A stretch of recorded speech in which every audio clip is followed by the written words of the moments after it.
Well, on Tuesday's episode of the Aussie Wire, I talked about the incredible significance of what's happening in West Australia with the repeal, the impending repeal of the heritage laws that were passed over there. And of course, in the weeks before that, we introduced you to Nick Goiran MP. He's a West Australian Member of Parliament who brought to us the story about the incredible uproar, the incredible pushback that was taking place from grassroots people in Western Australia against these laws that were infringing upon their property ownership rights. Well, I thought the best person to bring back to bring us an update, as this story is evolving and changing very, very quickly, would of course be Nick Goiran himself. Thank you so much, Nick, for coming back on the Aussie Wire to bring us an update. It's so good to be with you, Topher. Thank you for the opportunity to speak about this exciting development and to continue to give listeners and viewers hope that it Well, is worth getting involved. that's absolutely right, Nick. And for those that haven't perhaps seen Tuesday's episode or haven't been across the news, there was these laws, these heritage laws that were rammed through by Labor. Once they actually came into effect, they caused all kinds of issues. Even things like tree planting were interrupted. People were outraged. They got involved. They got on their feet. Can you bring us up to speed? There's been some conjecture about whether this repeal was actually going to happen or not. It was said that it was going to happen, and then there wasn't an official confirmation. Can we confirm once and for all this repeal is definitely happening?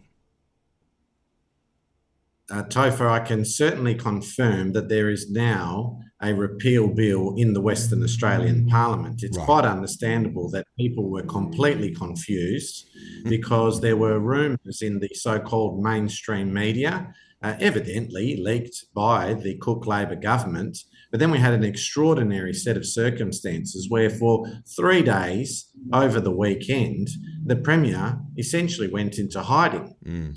And multiple media outlets, of course, and Western Australia's wanted confirmation that this was going to happen. Look, be that as it may, time has marched on, as it does in politics, Hmm. and there is a bill that is presently in the Western Australian Parliament, and this is a great win for democracy. Well, we've had that confirmed now from Premier Roger Cook's Twitter. I mean, that appears to be about as authoritative as it gets these days. It is a mouthpiece directly from Premier Cook. But as you say, the mainstream media have done no favours to anyone in trying to help us understand what's going on. They have finally caught up. They have finally announced that it is definitely going ahead. You mentioned that this is a great win for democracy, and I think that's a really good thing for us to talk about for a moment here, because I don't know about you, contradict me if you've seen anything else that's done this. I haven't seen an issue energise so many people so quickly before in any state of Australia, let alone nationally. Have you? Look, I think that's fair, Topher. I mean, I've certainly seen protests. You might recall, in certainly in Western Australia, we had a outrageous situation where we had never-ending state of emergency declarations Mm-hmm. here. Mm-hmm. That invoked massive protests, ones that I've never ever seen before Mm. here in Western Australia. But if I can compare and contrast that to this situation here, as you quite rightly pointed out, the strength of the protest by the people of Western Australia was so great in such a short period of time. Mm. And indeed, there was an official parliamentary petition that was tabled to the tune of more than 29,000 signatures. Now, to Mm. put that in some kind of context, in the West Australian context, that is enormous. In fact, it's a record Wow. electronic petition. And it is, as I say, a win for democracy. Well, all I'd like to say is well done to everyone that signed that petition, well done to everyone that protested, well done to everyone that showed up to the various town hall meetings that sprung up all over Western Australia. It's a huge geographic region, and I've no doubt that a lot of people drove literally hours to attend those meetings, to voice their concerns, to be a part of that pushback. Where to from here, Nick? The people have risen, the people have spoken. Is there a risk now that they say, "Oh well, that problem's solved, and we'll just go back to what we were doing"? Or do you think that this is going to last? That there's going to be a lasting change coming out of this? Oh, well, look, there's a number of things that need to happen now. I mean, starting with an apology from the Premier. I mean, you have put out that tweet Mm. from the Premier, and in there, I find it just absolutely appalling that he says that the legislation has unintentionally Hmm. caused division. Mm. Now, this is the Premier that, when concerns were raised, referred to such people, including the members of the opposition, Mm. as racists, and that we were the equivalent of dogs Mm-hmm. returning to our vomit. This was the language of a supposedly statesman-like Premier of Western Australia. Now, at the Sure. end of the day, thankfully, the people of Western Australia have won this debate and democracy has won. But at the very least, a humble apology from the Premier for those comments which were vilifying people who showed dissent to his decision. That's the first thing that needs to happen. The second thing is that the people of Western Australia, and certainly the legislators, those of us here in the WA Parliament, must remain on high alert, Of course. because this is a government that has form of saying one thing and doing another. And I'll give you an example, Topher, that last year we had a situation where the government finally relented on these never-ending state of emergency declarations. It had descended into nothing short of high farce, with an emergency minister who wasn't even reading the advice that had been provided to him from the so-called chief health officer that was going to justify these declarations. Meanwhile, you had the Premier and the Deputy running around Europe inviting tourists to come to Western Australia when we were supposedly in a state of emergency. Now, that high farce ended because there were 3 parliamentary petitions, official parliamentary petitions, tabled by me, thanks to the people of Western Australia. And in the end, that stopped those state of emergency declarations. But you see, with sleight of hand, what the West Australian government then did is they transferred those so-called temporary COVID emergency powers from the government and the minister to the police commissioner. And that has incensed a number of people. Thankfully, those so-called temporary powers are due to expire in 2024. But we have to be careful of sleight of hand here from the Cook Labor government. And that's why earlier this week, Topher, I've specifically asked the Premier as to whether he intends to create a voice to the West Australian Parliament. And he has refused to unequivocally rule that out. And that's the type of sleight of hand nonsense that I am watching very, very closely for.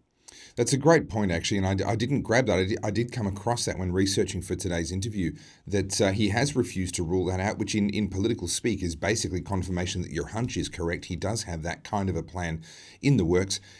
Is it not true, and I'm not entirely sure the answer here, this is a question without notice, Nick Goiran MP, so feel free to put this off to a later date if you need to, but is it not true that the proposed federal voice, were it to be passed, were it to be successful in the referendum, would also have the ability to instruct or to consult with, or whatever mealy-mouthed language they're using, state and local governments in addition to federal? Would that not be a de facto voice to the state parliaments as well?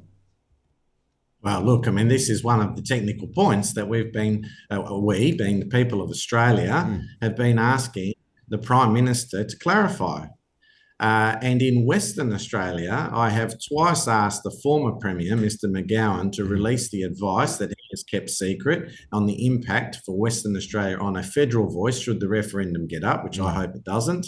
And then I have asked the replacement Premier, Mr. Cook, and he has also refused to do so. Now, this refusal to release this important information prior to the referendum makes me highly suspicious as to what is contained in this advice that they have received. There's no good reason why full transparency shouldn't apply. And meanwhile, with regard to a WA voice, a voice to the WA Parliament, keep in mind here that when Mr. McGowan resigned, there were 2 chief contenders to replace him. One was Minister Amber Jade Sanderson, the other was the Deputy Premier, Mr. Cook. Now, in February of this year, this senior minister, Amber Jade Sanderson, has said that she is certainly in favour of the creation of a voice to the WA Parliament. Right. So that's his chief, opponent in government, his chief threat to the premiership. And I've asked him about that this week, and as I say, he refuses to unequivocally rule it out. At the end of the day, in Western Australia, we do not support a voice to the federal parliament and government. I'm confident Western Australia is going to say no at this referendum, and I hope that a majority of states join us here in Western Australia. And under no circumstances do we want any sleight of hand from the Cook Labor government to then sneak in through the back door a voice to the West Australian Parliament. Last question for you before we're out of time here.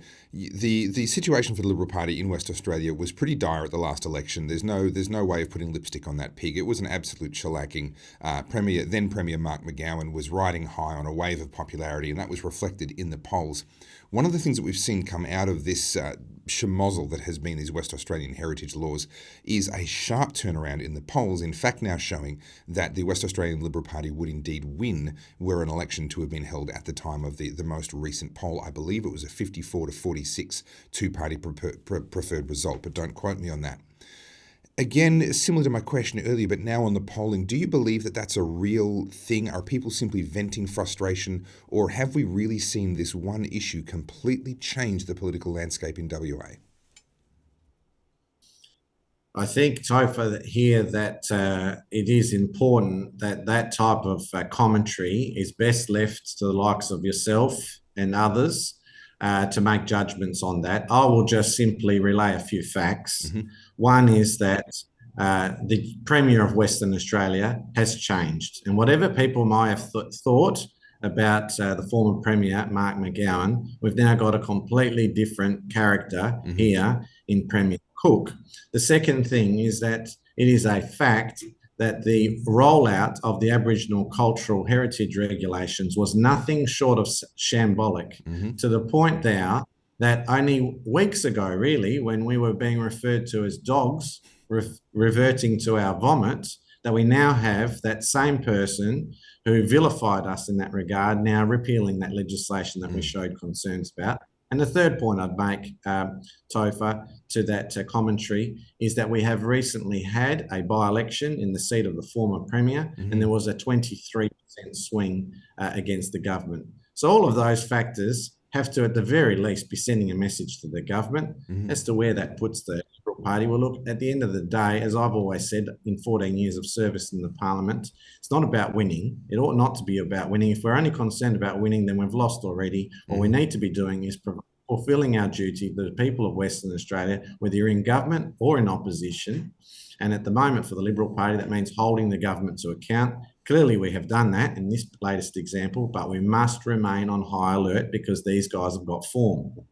That is a superb answer from a consummate politician. If anyone wants to understand how politicians ought to behave, both answering the question and avoiding the elements of the question they don't want to talk about, you can study Nick Goiran MP's answer right there. That was superb. And thank you so much for coming on the Aussie Wire once again. Congratulations on this particular win. I think you've done the people of Western Australia a huge favour, and I can only hope, speaking personally, that we see people stay engaged with politics, that they don't simply go back to their lives as they were before, and that we see people being much more engaged going forward. Nick Goiran MP, thank you so much.